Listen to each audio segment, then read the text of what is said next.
ఓం మహాగణాధిపతయే నమః. ఓం గురుభ్యో నమః. ఓం శ్రీమాత్రే నమః. పరమేశ్వర స్వరూపమైనటువంటి జ్యోతిష, వాస్తు మరియు ఇతర అనేకమైనటువంటి శాస్త్రములను మనకు అందించినటువంటి మహర్షులకి నమస్కారం.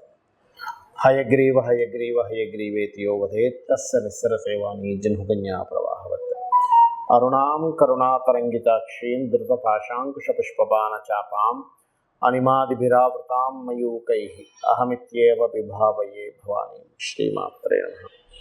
ప్రేక్షకులకి ఆ లలితాంబిక అమ్మవారి యొక్క అనుగ్రహం పరిపూర్ణంగా కలగాలన్న స్ఫూర్తి కోరుకుంటూ మనం ఈరోజు చెప్పుకోబోయేటువంటి వార ఫలితాల్లో 10వ తేదీ మార్చి నుంచి 16వ తేదీ వరకు ఏ విధంగా ఉంది. గ్రహస్థితి కనుక చూసుకున్నట్లయితే గురువు మేషంలోని, మీన రాశిలో బుధుడు, రాహువు అంటే నీచ స్థానంలో ఉన్నాడు బుధుడు. అదేవిధంగా రవి, శని, శుక్ర, చంద్రగ్రహాలు కుంభంలోని, మనకి కుజుడు మకర రాశిలో ఉన్నాడు. అయితే ఈ వారం రోజులు చంద్రుడు 10వ తేదీ నుంచి 16వ తేదీ వరకు కుంభం నుంచి మనకి వృషభ రాశి వరకు సంచారం జరుగుతుంది. ఈ యొక్క గ్రహస్థను అనుసరించి ద్వాదశ లగ్నాల వారికి, లగ్నం తెలియని వారు రాశిని చూసుకోండి, ఎటువంటి ఫలితాలు రానున్నాయి, ఏ విషయాల పట్ల జాగ్రత్త వహించాలి, మరియు అదేవిధంగా ఏ దేవత ఆరాధన చేసుకోవాలనే విషయాన్ని మనం ఇప్పుడు తెలుసుకుందాం.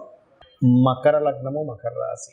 ఈ వారం మకరం వారికి వ్యాపారాల్లో చాలా చక్కటి లాభం రావడము అనేటువంటి చాలా స్పష్టంగా చూపిస్తుంది ఈ వారం మొత్తము కూడా. నా జాగ్రత్త ఏమిటంటే 13, 14 తేదీలలో మీరు ఏదైనా మనీ మ్యాటర్స్ రిలేటెడ్ సంబంధించిన విషయంలో కొంత జాగ్రత్త వహించాలి.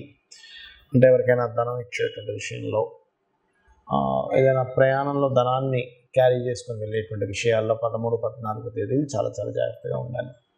అయితే ఇక్కడ ఈ షష్టమ భాగ్యాధిపతి 3వ స్థానంలో ఉన్నాడు కాబట్టి నీచబడి బుధుడు తండ్రి గారికి మీకు ఉండేటువంటి కొన్ని కమ్యూనికేషన్స్ విషయంలో కొంత మిస్కమ్యూనికేషన్స్ అవ్వడము, కొంచెం తప్పుగా అవతల వాళ్ళు ప్రచారం చేయడము. ఎందుకంటే కమ్యూనికేషన్ స్థానంలో బుధుడు ఉన్నాడు కాబట్టి మీకు తండ్రి గారికి కాకుండా మీ యొక్క సిబ్లింగ్స్కి తండ్రి గారితో ఏదైనా చిన్న మిస్కమ్యూనికేషన్స్ రావడం అనేటువంటి చాలా స్పష్టంగా గోచరిస్తుంది. అలాగే మరొక విషయం ఏంటంటే ఇక్కడ చూసుకున్నట్లయితే ప్రాపర్టీ రిలేటెడ్ సంబంధించిన అంశాల్లో చక్కటి ఫలితాలు చూపిస్తున్నాయి. అలాగే మరొక విషయం ఇక్కడ గమనించుకున్నట్లయితే ఇక్కడ ఈ గ్రహాలు ఏవైతే మీకు చూడండి, గ్రహ సంబంధంగా ఉండేటువంటి కొన్ని వాటిల్లో గ్రహాలు ఏవైతే 3వ స్థానంలో బుధుడు నీచపడి ఉండడము, మరియు 4లో గురువు ఉండడము, లగ్నంలో కుజుడు ఉండడం అనేటువంటిది ప్రత్యేకంగా కేవలం ఈ అప్పులు ఇవ్వడం తీసుకోవడం, అందులో ముఖ్యంగా తండ్రి గారి తరపు వాళ్ళకి అప్పులు ఇవ్వడం తీసుకోవడం వల్ల ఇబ్బంది కూడా చూపిస్తుంది. కాబట్టి కుజుడు ఉచ్చస్థితిలో ఉన్నందుకు ఏదైనా భూమి మూలంగా లాభం కూడా ఇస్తారు. కాకపోతే 16వ తేదీ లోపలే మీరు ఆ భూమి మూలంగా లాభాన్ని పొందగలుగుతారు. 16వ తేదీ వస్తే వెళ్ళి శనితో కలుస్తున్నాడు కాబట్టి కొంచెం స్లో అవ్వడం జరుగుతూ ఉంటుంది. ఏదైనా భూమి కొనుగోలు చేద్దామన్నా, కొంతమంది చూడండి భూమి కొనుగోలు చేద్దాం అనుకుంటారు కానీ డబ్బులున్నా సరే తీసుకోలేకపోతుంటారు. Because of slow moving planets అనేటువంటివి వాళ్ళకి ల్యాండ్ని పొందేటువంటి విషయం మీద సంచరిస్తూ ఉంటాయి. అలాగే వివాహ ప్రయత్నాలకు చాలా పాజిటివ్గా ఉంది. పుణ్యక్షేత్ర దర్శనాలు కూడా చేస్తారు. కాకపోతే ఈ వారం ప్రత్యేకంగా అప్పులు ఇవ్వడము, తీసుకునే విషయాలు కూడా కొంత జాగ్రత్తగా ఉండండి. అదేవిధంగా ఉద్యోగ ప్రయత్నాలకు సంబంధించిన అంశంలో కొన్ని ఇంటర్వ్యూస్కి వెళ్ళినప్పుడు అంటే ఇంటర్వ్యూస్కి ఒక్కోసారి మనం చూడండి వెళ్తాము, కానీ అక్కడ మనకు తెలియకుండా చిన్న తప్పిదాలు చేస్తూ ఉంటారు. అటువంటి విషయాల పట్ల కొంత జాగ్రత్త వహించండి. కొంత ఫ్రెండ్స్ వల్ల కావచ్చు, కొన్ని మిస్కమ్యూనికేషన్స్ వల్ల ఇబ్బంది పడే ఛాన్సెస్ ఉంది. బికాజ్ ఆఫ్ 3వ స్థానంలో ఉండేటువంటి బుధుడు ఈ గ్రహాలు అంటే ఈ కారకత్వాలన్నింటినీ కూడా ఆపరేట్ చేస్తున్నాడు అతను. ఇక మీరు చేయవలసినటువంటి దేవత ఆరాధన ఏమిటి అని చెప్పి చూసుకున్నట్లయితే ప్రత్యేకంగా మీరు విష్ణు సహస్రనామాలు వినడం, శ్రవణం చేయండి. లలితా సహస్రనామాలు పఠనం చేయండి. పూర్తిగా నాకు లలిత పూర్తిగా రాదండి అనుకునేటువంటి వారు నేను చెప్పేది ఒకటే, ఓం శ్రీమాత్రే నమః అనే నామస్మరణ చేయండి. అన్ని విధాలా బాగుంటుంది. మనకి యూనివర్సల్గా కలిగేటువంటి కొన్ని ఎఫెక్ట్స్ ఉంటుంటాయి. దాని పరంగా చూసుకున్నట్లయితే బుధుడు నీచ స్థానంలో ఉన్నాడు ప్రస్తుతం. కాబట్టి అందరూ కూడా ఈ రాశి వారా, ఈ లగ్నం వారా అని కాదు, ముఖ్యంగా బుధగ్రహం అప్పులకి, వ్యాపారానికి, రిలేషన్స్కి కారకుడు. అప్పులు, వ్యాపారము, రిలేషన్స్.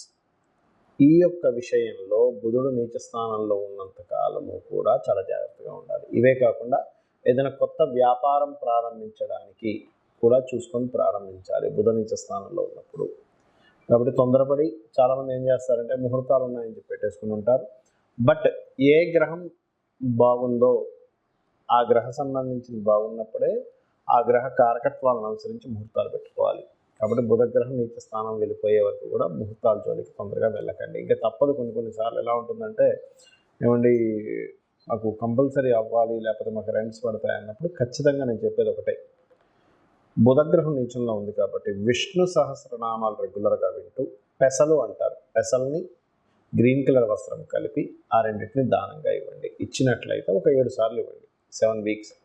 అప్పుడు మీకు బుధగ్రహ నీచంలో ఉన్నటువంటి దోషం చాలామందికి కొత్తగా వ్యాపారం ప్రారంభించాలనే కాదు, కొంతమందికి ఎలా ఉంటుందంటే చేస్తున్న వ్యాపారంలో కూడా సరైనటువంటి ఫలితాలు రావు. అటువంటి వారు ఖచ్చితంగా ఈ పరిహారం చేయండి.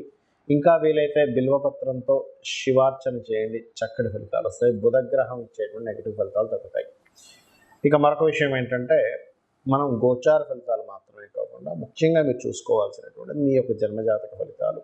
అంటే మీ లగ్నం ఎలా ఉంది, మీ లగ్నాధిపతి ఉన్న స్థితి ఏమిటి, మీరు జన్మించినప్పుడు ఉన్నటువంటి తేదీ, సమయము, నెల, సంవత్సరము, ప్రాంతము, అంటే ఎక్కడ పుట్టారు, వీటిని బట్టి మీ యొక్క లగ్నం ఏమిటి అనేటువంటిది తెలుస్తుంది. 12 లగ్నాల్లో ఆ లగ్నం ఎలా ఉంది, దాని పొజిషన్ బట్టి మీ లైఫ్ ఉంటుంది, మీ తత్వం ఉంటుంది, మీ యాక్టివిటీస్ ఉంటాయి, మీ నేచర్ ఉంటుంది. ఎవ్రీథింగ్ మీ లగ్నాన్ని బట్టి ఉంటుంది.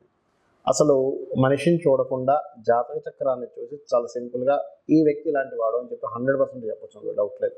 కాకపోతే లగ్నం మారకూడదు పుట్టిన సమయంలో. ఒక్కోసారి సంధి లగ్నం అంటారు. సంధి లగ్నం పడ్డప్పుడు మాత్రం 2 లగ్నాలు వచ్చినప్పుడు మాత్రం దాన్ని కొంత పరిశీలించి అర్థం చేసుకోవాలి. ఆ రకంగా ఎలా అయితే మనిషిని చూడకుండానే ఈ మనిషి ఇలాంటి తత్వము అని లగ్నాన్ని చూసి ఎలా చెప్తామో, మనిషి చూడక్కర్లేదు, ఓన్లీ జాతకం చూసి. అదేవిధంగా అతని జీవితంలో ధనయోగాలు ఎంత బలంగా ఉన్నాయి అతని ధనాధిపతిని చూసి, అతని యొక్క 3వ స్థానాన్ని చూసి, అతనికి సిబ్లింగ్స్కి ఉండేటువంటి రిలేషన్స్ ఎలా ఉన్నాయి, సిబ్లింగ్స్ ఎలా ఉంటుంది అసలు అనేటువంటిది, మరియు చతుర్థ భావం బట్టి ఇతను ఎప్పుడు ప్రాపర్టీస్ కొనుక్కుంటే బాగుంటుంది, ఎటువంటి ప్రాపర్టీ కొనుక్కుంటే బాగుంటుంది, ప్రాపర్టీ మీద ఇన్వెస్ట్మెంట్ చేసేటువంటి సమయం అసలు ఎప్పుడు రైట్ టైం, ఎటువంటి ఎడ్యుకేషన్ చదివితే మంచిది, అదేవిధంగా సంతాన అభివృద్ధి ఏం చేస్తే సంతాన అభివృద్ధి ఉంటుందో. కొంతమందికి సంతానం ఉండదు, అంటే ఎందుకు ఉండట్లేదు, బికాజ్ ఆఫ్ 5th హౌస్ పాడవుతుంది. అదేవిధంగా కొంతమంది రుణ రోగ శత్రువులతో నిత్యం బాధపడుతూ ఉంటారు. ఆ రుణాన్ని, రోగాన్ని, శత్రుత్వాన్ని ఇచ్చేటువంటి గ్రహ సంయోగం ఏముంది అతని జాతకంలో, దానికి సంబంధించిన దానము, మంత్రము ఏం చేసుకోవాలి. మంత్రస్థానం యాక్టివేషన్ అయితే రుణరోగ శత్రు స్థానాలు డౌన్ అవుతాయి, అంటే ఆ ప్రాబ్లం అనేది తగ్గుతుంది. అదేవిధంగా వివాహం, చాలామంది చూడండి వివాహం ఎప్పుడవుతుందండి, నా వివాహం అవ్వట్లేదండి, ఏం చేయాలో అర్థం కావట్లేదు, ఇలాగే ఉండిపోతాను, దిగులు చెందుతూ ఉంటారు. ఇక్కడ ఏంటంటే ఒకటే గుర్తుపెట్టుకోవాలి, వివాహానికి ఒక రైట్ టైం అనేటువంటిది ఉంటుంది. అది 3 నుంచి 5 సార్లు వస్తుంది. ఆ రైట్ టైం తెలుసుకుని ఆ సమయంలో కనుక మీరు వెతికినట్లయితే 100% వివాహం అయితే తీరుతుంది, అందులో ఎటువంటి సందేహం లేదు.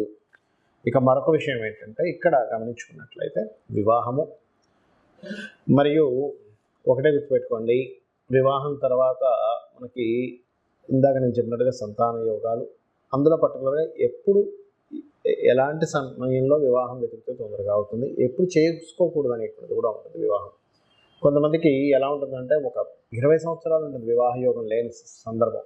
మరి అలాంటప్పుడు 20 సంవత్సరాలు ఆగుతారా అంటే అలా కాకుండా దానికి సంబంధించిన రెమెడీ చేసుకోవడం, ఇన్వెస్ట్మెంట్స్ కావచ్చు, విదేశాలకు వెళ్ళడం కావచ్చు, వ్యాపారం కావచ్చు, ఇవన్నీ కూడా మీ జన్మజాతకంలోనే ఉంటాయి. ఒక బ్యాడ్ టైం నడుస్తుంటే దాన్ని ఎట్లా గుడ్గా మార్చుకోవాలనేటువంటిది కూడా మీ జన్మజాతకంలో ఉంటుంది. అది కూడా చాలా సింపుల్గా ఒక అమ్మవారి నామాన్ని తీసుకొని దాన్ని రోజు చాంటింగ్ చేయడం ద్వారా క్లియర్ చేసుకోవచ్చు. చాలామంది ఏమనుకుంటారంటే దీనికి ఏదో పెద్ద పూజలు చేసుకోవాలి, వేలు లక్షలు ఖర్చు పెడితేనే కానీ మనం బయటపడలేమనుకుంటారు. అదంతా భ్రమ. గుర్తుపెట్టుకోండి, ఈ కలియుగంలో నామం చేసినంత మాత్రం చేత మనం విముక్తి చెందుతాం, ఎటువంటి కష్టం నుంచి అయినా సరే. ఇక్కడ మీకు సందేహం కలగవచ్చు, ఏమండి మరి అన్నీ మన జన్మజాతకంలో ఉన్నప్పుడు మనం ఎందుకు ఈ వార ఫలితాలని, మాస ఫలితాలని, ఆ గ్రహం ఈ గ్రహం కలిసిందని ఇట్లాంటివన్నీ ఎందుకు చెప్పుకుంటున్నాము, సంవత్సర ఫలితాలు ఎందుకు చెప్పుకుంటున్నాము అంటే, జ్యోతిష్శాస్త్రం అనేటువంటిది మన జీవితంలాగే 2 భాగాలుగా ఉంటుంది. ఒకటి గోచార ఫలితము, రెండవది మన జన్మజాతక ఫలితం. మనం చూడండి, మనం ఒక ప్రయత్నం చేస్తూ ఉంటాం. ఆ ప్రయత్నానికి తగ్గట్టుగా బయట వాతావరణం ఉండాలి. అంటే ఎలా అంటే చిన్న ఎగ్జాంపుల్ చెప్తాను చూడండి. మనం ఒక ప్రోడక్ట్ లాంచ్ చేస్తున్నాం. ఉదాహరణకి స్కూల్ బ్యాగ్స్ అమ్ముదాం అనుకున్నాడు ఒక వ్యక్తి. కొత్త వెరైటీగా స్కూల్ బ్యాగ్స్ తయారు చేశాడు. This is the right time. ఎందుకు అంటే నెక్స్ట్ స్కూల్స్ ఎండాకాలం సెలవులు వస్తాయి, దాని తర్వాత అవుతుంది. అలా కాకుండా మీరు కనుక జూన్ తర్వాత అంటే స్కూల్స్ అన్నీ స్టార్ట్ అయిపోయి ఒక 2 నెలల తర్వాత మీరు స్కూల్ బ్యాగ్స్ అమ్ముతా అంటే ఎవడు కొనుక్కోడు. ఎందుకు? అది ఆల్రెడీ కొనేసుకున్నారు, జనాలు తీసేసుకున్నారు. అది రైట్ టైం కాదు. అంటే బయట ఉండే మార్కెట్ని ఎప్పుడు ఏది అమ్మాలి, ఎప్పుడు ఏది సేల్ చేయాలి, ఎటువంటి మార్కెట్లో ఎటువంటి వాటికి డిమాండ్ ఉందని ఎలా తెలుసుకొని మనిషి వెళ్తాడో, అదేవిధంగా ఒక దగ్గరికి వెళ్ళాలంటే ఇంత సమయం పడుతుంది, కానీ ఇప్పుడున్న టైం పరంగా ట్రాఫిక్ జామ్ ఎక్కువ ఉంటుంది కాబట్టి వెళ్ళడం కష్టమని ఎలా డిసైడ్ చేసుకుంటాడో, హాఫ్ అన్ అవర్లో వెళ్ళాల్సింది 1.5 అవర్ 1 అవర్ పట్టొచ్చని ఎలా క్యాలిక్యులేట్ చేస్తాడో, అంటే ఇతని ప్రయత్నం బయట ఉండే వాతావరణం. సేమ్ టైం గోచారం కూడా అంతే. అంటే ఇప్పుడున్న గోచారం ఎంతవరకు మీకు సహకరిస్తుంది, మీ యొక్క జన్మజాతకంలో మీరు చేసే ప్రయత్నం, మీరు రెగ్యులర్గా చేసే ప్రయత్నానికి ఏ రెమెడీ చేసుకోవాలి, దిస్ ఈజ్ ది టాపిక్ అనమాట. అంటే ఏంటి, ఇది క్యాలిక్యులేషన్, పర్ఫెక్ట్ క్యాలిక్యులేషన్. సో ఇది తెలుసుకొని మీరు ఆ అమ్మవారి యొక్క అనుగ్రహాన్ని పరిపూర్ణంగా పొందాలని మనస్ఫూర్తిగా కోరుకుంటూ శ్రీమాత్రే నమః.